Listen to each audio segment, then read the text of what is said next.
Program TNI Manunggal Membangun Desa sebagai sarana membangun kedekatan sosial dengan warga desa Ngerancang. Seperti yang dilakukan anggota TNI Kodim 0813 Bojonegoro, membantu Wardi, petani Ngerancang yang sedang melakukan penyemprotan di sawah.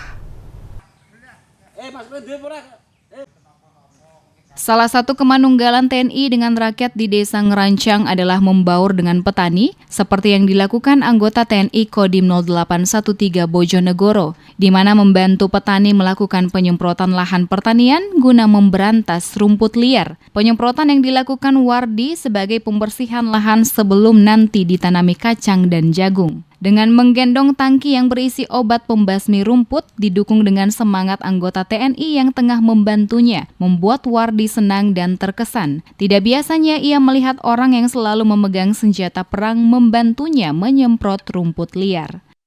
Nyemprot, walah nggih ditanemi teko napa enjing ben pun resik ngoten.